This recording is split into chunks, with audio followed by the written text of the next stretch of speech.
Hi, Denise Gwen, reading aloud for you from my short story, A Good Christian Woman, Chapter 12.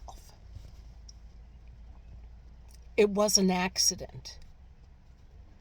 I stood in front of her, dumbfounded. At last, Mama pushed herself off the sink and took my hand and led me to the kitchen table and sat me down and sat down next to me. An accident? Magda and Irene and I were dancing in the river. Papa, my mother and stepfather were asleep upstairs. It was just us alone in this big rattling house. Only it felt as if Mama and I were the only people left in the world. Mama traced her hand down my cheek. After all this time, it's so strange to see you as a young woman, because that's when my life truly started to fall apart.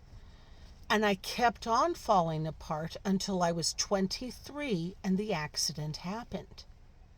I clutched her hand. I was strung out on LSD and PCPs and acting wild and doing all kinds of dangerous things. You used to make it sound like fun. I know I did, and it was at first. The accident? One night we got high. Higher than we'd ever gone before. And we ran down to the river and tore off our clothes. I bit back a smile at this, the image of my mama buck naked. We wanted to reenact this crazy bacchanal that we'd read about in one of our Greek textbooks. And then we heard the sound of a child. He was standing at the edge of the river. He wasn't scared, no sirree.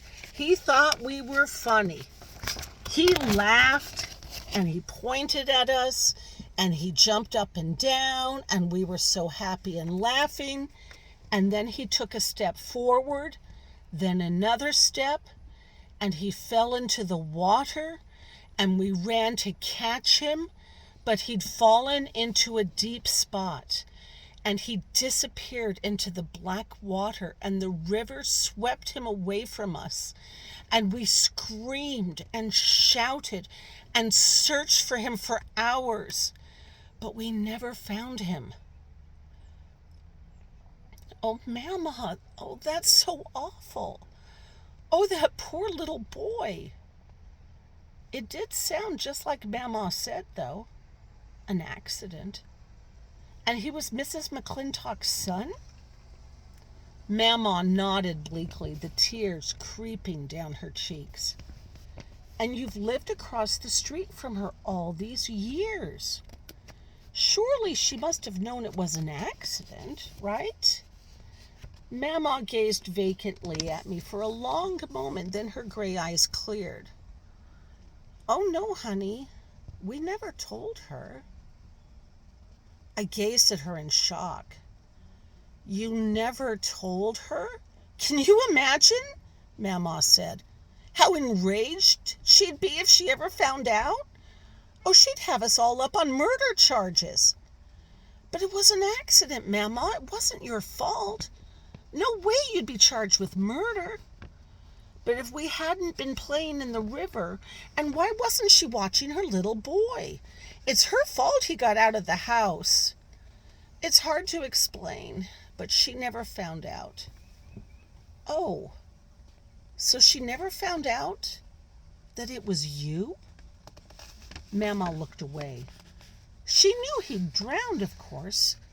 They found him a good mile away down the river. But as to the particulars, no, sweetheart, she can't ever know that it was us. But if it was an accident, Mama gazed at me, her eyes unflinching and cold. Did I make a mistake in confiding in you, Marianne? I was stone cold sober now. I felt awful. I'd ripped a mask off my Mama's face and witnessed an ugliness beneath. She'd been partially to blame for the death of a little boy. I didn't know how to process this. A wave of sickness roiled through me. I jumped out of my chair and lunged for the sink. I vomited until I was hacking. Mama stood at my back, rubbing me, uttering soothing words of comfort. She ran a washcloth through cold water and dabbed my face and wiped the vomit off my lips. She stroked my hair. She patted me. She assured me that everything was going to be okay. I don't have a lifetime of experiences, but I do remember being 5. I'd been so trusting, so innocent then. Mama came to my bedroom at night with a glass of warm milk. She sat at my bedside and read a bedtime story to me. She was my lovely Mama. I'd always confided in her, shared with her my secrets, and she'd held this one terrible secret deep in her heart for all these many years. And pretty soon, the only other person who'd care to know would soon be dead herself. We only had to wait. I lifted my head from the sink. It wasn't your fault, Mama. She should have been watching him. Yes, honey, I know. But still, it's a terrible thing, isn't it? Yes. Yes, it is.